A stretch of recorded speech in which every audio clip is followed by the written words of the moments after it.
The stars above were cold and silent, but something was moving through them. Far beyond Jupiter, where the sun barely lit the dark, a fleet of ships dropped out of faster-than-light travel. They were huge, shaped like jagged rocks, with no sign of life or light on their blackened hulls. This was the Voidborn Armada, a force that had crushed dozens of worlds before. Now Earth was next. Inside the command ship, the Voidborn leaders watched the small blue planet far behind them. They did not see much. No great cities in space, no glowing weapons orbiting like stars. Just one moon, and a world full of noise and light, signs of weakness. Primitive, said the first voice over the comms. They do not even reach the stars. They will not resist, said another. We will land, claim, and move forward. But not all agreed. One of the scouts sent ahead paused as it passed a strange object floating near Jupiter. It looked like a broken satellite, but it blinked once, then went dark again.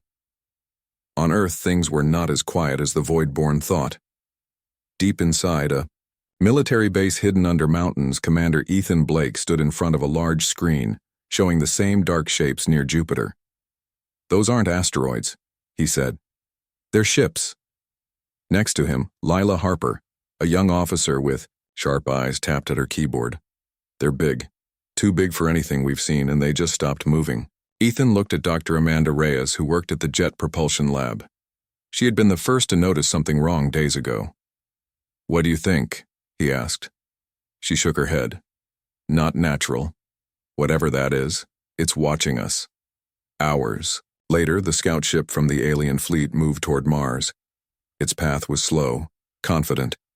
It scanned the red planet, looking for places to land, for places to build.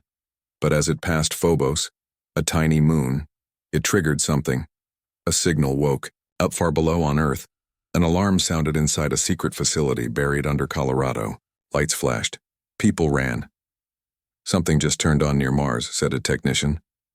Lila looked at the data. It's ours, she whispered. Sentinel-7. Ethan nodded. Then let them come. We're ready.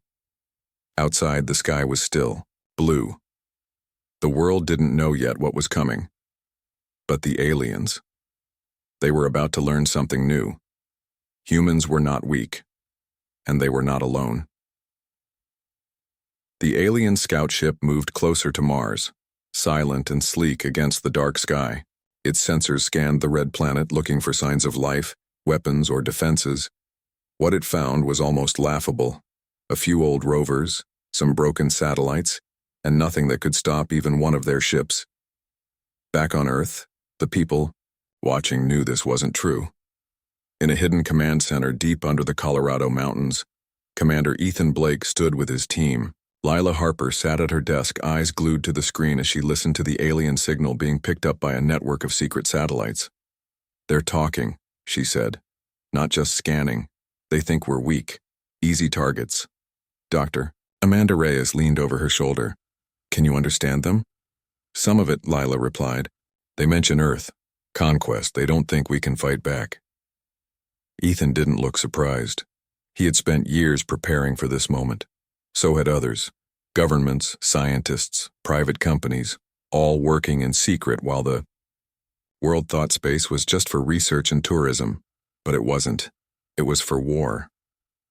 Far above, hidden among thousands of normal satellites, a single black object waited. It looked like a failed launch, a piece of junk orbiting silently, but inside, it was alive. Sentinel-7. A message came through from the control center. Target locked. Ready to engage. Ethan gave the order. Activate it. High in orbit. Sentinel-7 powered up. Its systems blinked to life after years of silence. Thrusters fired. Sensors focused and its weapons warmed up. On board the alien scout ship, no one noticed at first. They were too busy planning their next move. But then something changed. Contact! One of the Voidborn officers shouted. Something is approaching fast. The crew scrambled. They tried to raise shields, to send a warning, to turn around. But it was already too late. Sentinel-7 struck first. A burst of light flashed across space. Kinetic rounds moving faster than bullets slammed into the alien hull. Armor cracked. Systems failed. Alarms screamed. Inside the alien ship, panic spread. They had expected silence. They had expected weakness. What they got was fire. Send. A distress call, someone yelled, but another system failed. Communications were down. Jammed, Lila watched from Earth as the alien signal vanished. "They're trying to call for help," she said, "but they won't get it." From the shadows of space, Sentinel-7 circled the dying ship like a ghost.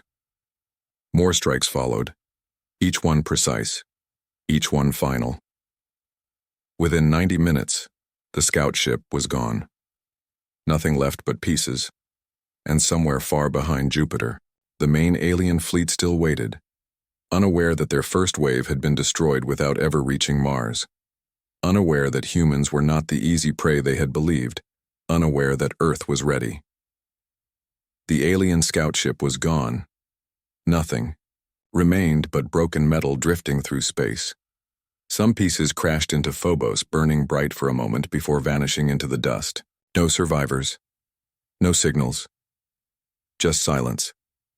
On board the main void-born fleet near Jupiter, confusion grew.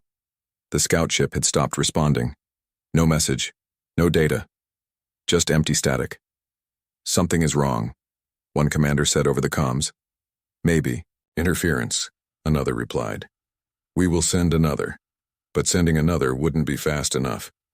The lead ship sent out a drone to investigate. Small, fast, nearly invisible, or so they thought. It never made it past the orbit of Deimos. Hidden among the rocks and dust, a second automated weapon system woke up. It was part of the Orpheus program, a secret network built years ago by Earth's top defense teams. The drone saw it too late. A burst of light, a flash of kinetic force. The alien probe shattered before it could send anything back. Back on Earth, Lila Harper watched as the signal disappeared. She smiled just a little. "Another one down," she said. "They're starting to notice us now." Commander Ethan Blake stood behind her, arms crossed, face calm. He wasn't surprised. He had expected this. "How many more do you think are coming?" Dr. Amanda Reyes asked. "Not sure," Ethan said. "But we're not done yet." Far above, Sentinel-7 remained, silent once more, hiding in orbit like a ghost. Its mission complete for now, but ready to strike again if needed. Meanwhile, in hidden labs and military bases across the world, other systems powered up. Weapons hidden inside satellites, drones waiting in deep space, programs buried under scientific research. Humans had been preparing for decades, knowing that one day someone would come. And now they had. On the command screen, a new alert appeared. Movement near Jupiter. The massive alien fleet hadn't moved yet, but something else was happening. They were trying to call home. "They're trying to warn someone," Lila said. "Let them try," Ethan said. "They won't get through." Cyber warfare analyst Noah Grant worked quickly, breaking into the alien signal before it could leave the solar system. He twisted it, corrupted it, turned it into noise. By the time the message left, it was no longer a warning. It was just static. In the vast dark between the stars, someone might receive it. Someone might wonder what had happened. But whoever they were, they'd have to come see for themselves. And when they did, Earth would be waiting. Because humans weren't weak, they weren't helpless, and they sure as hell weren't going to let anyone take their planet. Silence followed the destruction of the scout ship. No more alien signals came from the direction of Mars. No more drones were sent. For a short time, the void-born fleet near Jupiter did nothing. But that silence didn't last. On board the command, center under the Colorado mountains, Lila Harper stared at her screen. "They're trying again," she said. "Another signal, stronger this time." Commander Ethan Blake looked over her shoulder. "Can we stop it?" "Maybe," she said. "But they're learning. They're changing how they send it." "Doctor," Amanda Reyes walked in holding a tablet with data flashing on the screen. "We've got movement near Jupiter. The main fleet hasn't moved yet, but something else is happening." Ethan nodded. He had expected this. The Voidborn weren't just watching anymore. They were reacting. Far above, Sentinel-7 remained hidden in orbit, its systems cooled and silent. It had done its job, but now it waited. Other systems were waking up too, some in deep space, others buried in the code of satellites most people thought were just for weather or communications. Earth was not defenseless, and it never had been. Years ago, when governments still argued about budgets and scientists warned about unknown threats, a quiet plan had begun. It was called the Atlas Project. Officially, it didn't exist. Unofficially, it had turned Earth into a fortress in space. Private companies built weapons disguised as research tools. Military engineers placed drones in places no one would think to look. Even the old asteroid deflection programs had secret layers, ways to strike back if needed, and now that preparation was paying off. Noah Grant, the cyber warfare analyst, typed fast. "I'm inside their system," he said. "Not deep, but enough to slow them down." "Do what you can," Ethan told him. "We need time." Meanwhile, on the West Coast, Carla Morgan watched the sky from her office window. She was the founder of Orion Defense Systems, a billionaire who had spent years building things the world didn't know it needed. She had helped design Sentinel-7. She had helped hide the truth. Now she picked up her phone and made a call. "It's time," she said. "They know we're here." In a hidden hangar in Nevada, pilot Jason Cole climbed into his cockpit. His fighter wasn't listed in any air force manual. It had no name, but it could fly in space and it carried weapons that could end a war before it started. He looked up at the stars. "Let them come," he whispered, because humans had been preparing, and they were ready. The Voidborn had waited long enough. After losing their scout ship and failing to send a warning, the alien fleet near Jupiter made a choice, and they would retreat. But before they left, they sent one last message through deep space channels. It was not a signal of fear or failure. It was a warning. Beware this world. Do not come unprepared. But even that final act was not allowed to go unchallenged. Far beyond, Mars, hidden among the cold rocks of the asteroid belt, something old and silent woke up. It had been drifting for years, powered down, waiting. Now, its systems came online with a quiet hum. Project Orpheus. This wasn't just one ship. It was a network of drone ships launched long ago under the cover of scientific missions. No one on Earth had spoken about them in public. Most people didn't even know they existed, until now. As the main Voidborn fleet turned away from the solar system, engines flaring, the first drone struck. It came fast and hard, invisible until the last second. It slammed into the outer hull of a command vessel, tearing through armor with a kinetic warhead designed for deep space combat. The explosion lit the dark like a dying star. The Voidborn scrambled. "Attack!" one officer shouted. "From where?" More drones followed. They came in waves, each one guided by an AI smarter than any human pilot. They moved unpredictably, striking weak points, disabling engines, and cutting off escape routes. Inside the largest alien ship, panic spread. "We must leave now," a commander yelled. "Too late," another replied. "They are inside our systems." And it was true. Mara Klein, the AI operator back on Earth, watched as her screens filled with data. The drones were not just attacking, they were hacking. Rewriting code, shutting down weapons, locking navigation systems. "They're trapped," she said quietly. "They can't run." In orbit above Earth, Sentinel-7 remained silent, watching like a ghost. Its job was done. The rest belonged to Orpheus.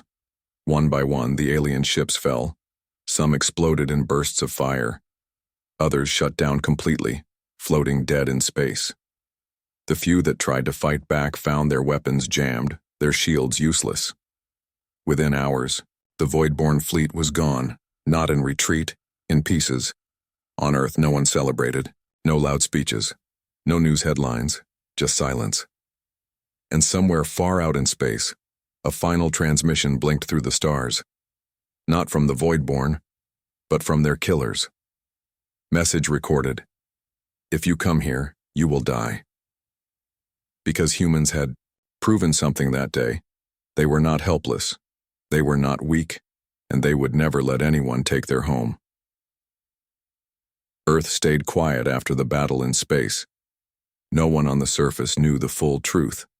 News stations talked about strange signals, failed satellites, and unusual activity near Mars. Some people guessed something big had happened. Most just went back to their lives. But behind closed doors, the world was changing. In a military command center under the Colorado mountains, Commander Ethan Blake stood with his team. Lila Harper sat at her desk, eyes tired but alert. She looked at the final data stream from Sentinel-7 and the Orpheus drones. "Nothing left," she said. "Just debris." Dr. Amanda Reyes walked over. "We stopped them," she said. "But what if others come?" Ethan didn't answer right away. He had thought about that for years. Ever since the first secret program started. Ever since governments and private companies built weapons no one knew about. Humans had been ready. Not because they were lucky, because they had prepared. Far above, new systems were already moving into place. Orbital defense platforms. Hidden satellites.